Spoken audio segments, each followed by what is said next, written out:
मित्रों, आज की कहानी बहुत ही दर्द भरी है और प्रेरणादायक है।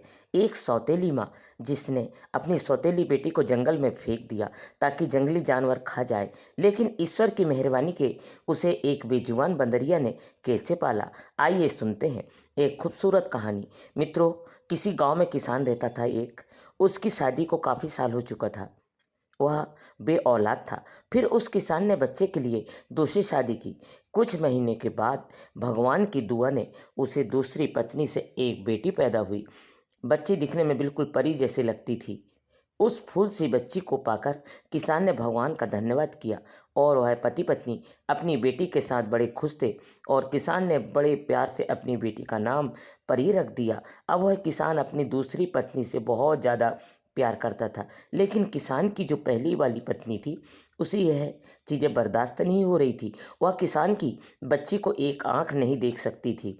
जब बच्ची कुछ महीनों की हुई तो अपनी तोतली जुबान से किसान को पापा पापा कहकर पुकारने लगी। किसान की पहली पत्नी के सीने पर सांप लौटने लगा। इसी तरह वह किसान की बेटी की दुश्मन बन चुकी थी। परी की माँ तो सारा दिन घर के कामकाज करती रहती, लेकिन किसान की पहली वाली पत्नी किसान के साथ खेतों में काम करवाया करती थी।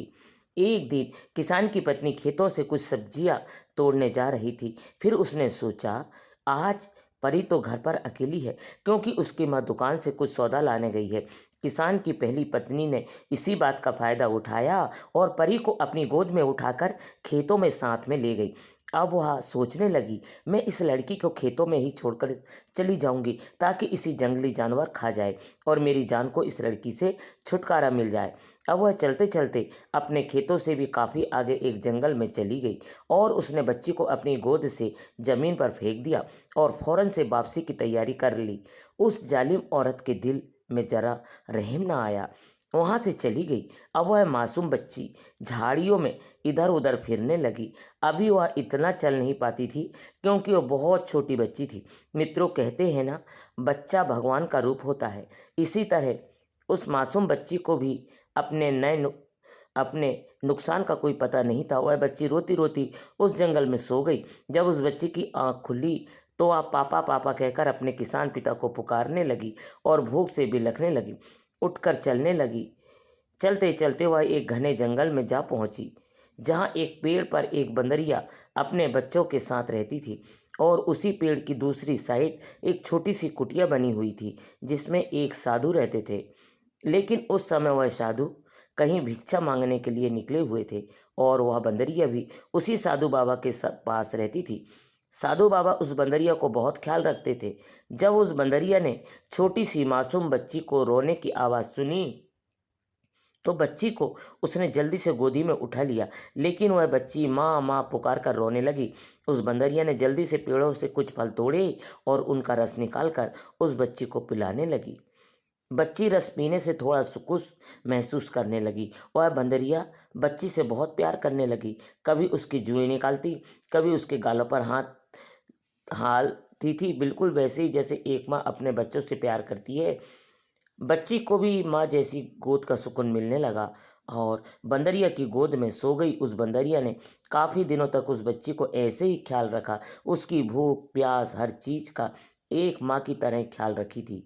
तभी क्या हुआ, वहाँ से साधु बाबा बाहर गए हुए थे भिक्षा मांगने के लिए और वह वापस अपनी कुटिया में आ गए तो अचानक उन्होंने देखा, बंदरी की गोद में एक बहुत सुंदर और प्यारी सी इंसानी बच्ची है। अब इसे देखकर साधु बाबा सोच में पड़ गए।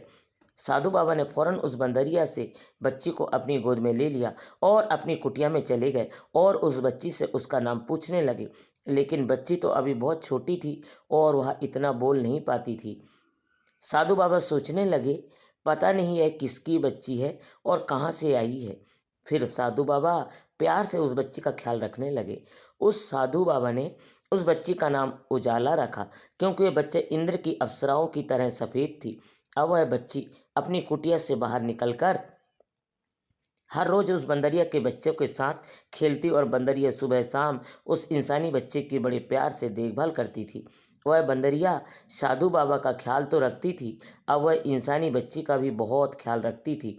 कभी उसे फलों का रस पिलाती तो कभी उसे अपना दूध पिलाती, तो अब भी गाय को पिला देती, क्योंकि उस बाबा ने एक गाय भी पाल रखी थी।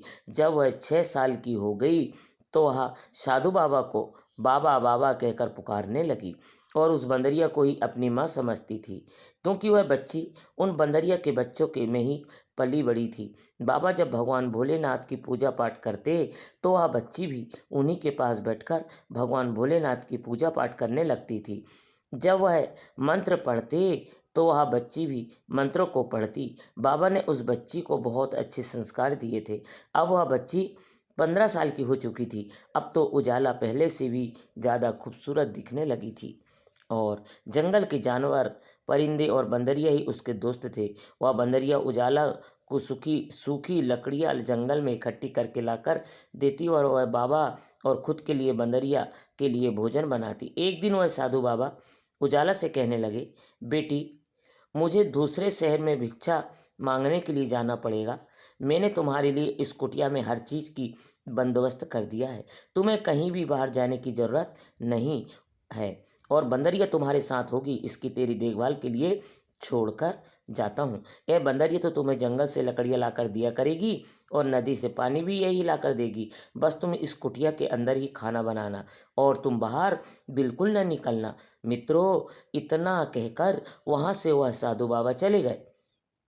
अब उजाला और बंदरिया ही उस कुटिया में रह गए थे।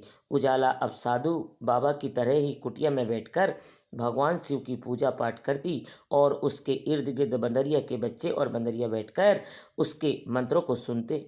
शाम को जब उजाला ने खाना बनाया तो पूजा पाठ करने का वक्त हो गया। जब वह भगवान भोलेनाथ की पूजा पाठ करने में व्यस्त थी तो बंदरिया के एक बच्चे ने सारा खाना खराब कर दिया।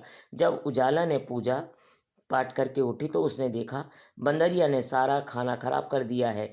तो वह उस बच्चे को कहने लगी, तुम बड़े खराब हो, सारा खाना अकेले खा गए, दूसरों को तुम्हें ख्याल नहीं आया। उजाला ने उसे हल्का सा थप्पड़ लगाया तो बंदरिया के बच्चे को गुस्सा आ गया। तो उस बंदरिया के बच्चे ने चूल्हे की आग में पानी फेंककर आग को बुझा दिया। उजाला ने यह सब देखा तो परेशान हो गई और सोचने लगी, मुझे आग जलाने में बड़ी मुश्किल होती है, अब मैं कैसे आग जलाऊंगी। कहते सारा दिन गुजर गया। अब उजाला खुद भी भूखी रही और वह बंदरिया और उसके काफ़ी बच्चे ने भी कुछ न खाया। अब वह बंदरिया का बच्चा बड़ा पछताता रहा कि मैंने आग क्यों बुझाई, इसी वजह से हम सबको भूखा रहना पड़ा। आखिरकार उजाला झोपड़ी से बाहर निकल आई। उसे एक दूसरी झोपड़ी के बाहर धुआं उठता दिखाई दिया तो वह उस धुएं को देखकर झोपड़ी के पास गई जहाँ से धुआं निकल रहा था। उस कच्ची झोपड़ी के अंदर एक राक्षसी बुढ़िया थी। बुढ़िया का एक बेटा भी था जो कि बड़ा आदमखोर था। उसको इंसान की खुशबू आते ही फौरन पता चल जाता था। जब उस बुढ़िया ने उजाला को देखा तो उसके मुंह में भी पानी आ गया और ख्यालों में उजाला को खाने के लिए सोचने लगी, काश इस वक्त मेरा बेटा घर पर मौजूद होता तो इस इंसानी लड़की को कभी ना जाने देता। अब उसने प्लान बनाया, जब तक मेरा बेटा नहीं आता तब तक मैं इस लड़की को बातों में लगाकर इधर ही रोके रखूंगी। फिर वह बुढ़िया उजाला से कहने लगी, आओ बेटी, कैसे आना हुआ, तुम कौन हो और कहाँ से आई हो। उजाला कहने लगी, मैं अपने बाबा की लाडली बेटी हूँ जो कि बहुत ही नेक है। इस वक्त वह दूर वाले गांव में भिक्षा मांगने के लिए गए हैं और मैं घर पर अकेली हूँ। बंदरिया के शरारती बच्चे ने चूल्हे से आग बुझा दी। आप मुझे थोड़ी सी आग दे दें ताकि मैं अपना खाना बना सके। वो बुढ़िया कहने लगी, बेटी, आग तो तुम्हें मिल जाएगी, लेकिन बदले में तुझे मेरा एक काम करना होगा। मैं बूढ़ी औरत हूँ और मुझसे घर का काम बहुत मुश्किल से होता है। मेरा बेटा आने वाला है, उसे बहुत भूख लगी होगी। दूसरी साइड बाजरे के दाने पड़े हैं, तुम चक्की में पीसकर उसका आटा बना दो। उजाला ने जल्दी से बाजरे पीस दी और बुढ़िया के पास आई और कहने लगी, अम्मा, मैंने आटा पीस दिया है, अब जल्दी से मुझे आग दे दो ताकि मैं अपने घर चली जाऊं। बुढ़िया कहने लगी, बच्ची, तुम कितनी अच्छी हो और देखो ना मेरे घर कितना गंदा हो रहा है और देखो ना मेरी तो हड्डियां भी इतनी जान नहीं है कि मैं काम कर सकूं। तुम तो जवान जाहिल हो, मेरी घर की थोड़ी सी सफाई कर दो। उजाला ने फौरन झाड़ू पकड़ा और जल्दी से पूरे घर की सफाई कर दी। वह बुढ़िया बार बार बाहर का रास्ता देख रही थी। दिल ही दिल में सोच रही थी, आखिर मेरा बेटा आज जल्दी घर क्यों नहीं आ रहा है। पता नहीं क्या वह आज इतनी देर से। अब मैं कितने बहाने इस लड़की के आगे लगाऊं। इतनी देर में उजाला फिर पास आई और कहने लगी, अम्मा, मैंने तुम्हारे घर का सारा काम कर दिया है, अब तो मुझे आग दे दो ताकि मैं अपने घर चली जाऊं। बुढ़िया कहने लगी, बेटी वाकई तूने तो सारा काम कर दिया, बस मेरा एक और काम कर। पास वाले कुएं से बुढ़िया के लिए थोड़ा सा पानी ला दो। उजाला ने जल्दी से घड़ा पकड़ा और नदी से पानी ले आई। अब बुढ़िया कहने लगी, अम्मा, अब तो मैं घर जाकर ही रहूंगी क्योंकि मुझे बहुत देर हो गई है। आपने मुझे आग नहीं देनी है तो न दे। बुढ़िया कहने लगी, बेटी कैसी बातें कर रही है। बेटी तुम तो बहुत अच्छी हो। ये लो आग और ले जाओ, और एक मुट्ठी बाजरा भी जाते हुए ले जाना। जहाँ जहाँ से तुम गुजर कर जाओगी वहाँ यह बाजरा छींटे जाना। उजाला ने फिर ऐसा ही किया और वह चलते गई। वह रास्ते से आ गई। अब उजाला ने जल्दी आग जलाई और झट से खाना बनाया। उसने खाना बनाया और बंदरिया और सारे बच्चे को खिलाया। इधर उस बुढ़िया के बेटे जब घर पर आया तो बुढ़िया ने उसे बहुत डांटा कि तू कहाँ गया था। इतनी सुंदर लड़की घर पर आई थी और तूने ऐसा समय गंवा दिया। जा उसे ढूंढ कर लेकर आ, और मैंने उसको बाजरा दिए हैं। जहाँ जहाँ बाजरे के दाने पड़े होंगे उस घर तक तू पहुँच जाना। इस तरह वो राक्षस बाजरे के दाने के साथ साथ चलने लगा। जहाँ जहाँ बाजरे के दाने गिरे थे वहाँ तक वो पहुँच गया, लेकिन एक पेड़ के नीचे बाजरे के दाने ख़त्म हो गए। तो वहाँ से उसने देखा दूर से एक कुटिया है और कुटिया का जाकर दरवाज़ा खटखटाने लगा, मगर वो लड़की ने खाना बनाकर सो गई थी तो उसकी नींद लग गई, इसलिए उसने गेट नहीं खोला। तब वह ज़ोर ज़ोर से पटकने लगा, पर लोहे के गेट थे तो नहीं खुल पाए और उसकी बल्कि एक उंगली कट गई और गुस्सा में आकर घर वापस लौट आया। उधर लड़की की जब नींद खुली तो उसने दरवाज़ा खोला तो वहाँ एक उंगली का बड़ा सा नाखून पड़ा हुआ था और वो नाखून उसके हाथ में गड़ गया और वह बेहोश होकर गिर गई। उसी समय वहाँ के राजा और उसके दूत वहाँ से जा रहे थे कि तभी राजाओं के नौकरों ने देखा कि एक खूबसूरत लड़की बेहोश पड़ी हुई है। उन्होंने आकर राजा को बताया और जब राजा उसके पास गया तो देखा कि एक बहुत सुंदर लड़की है और बेहोश पड़ी हुई है।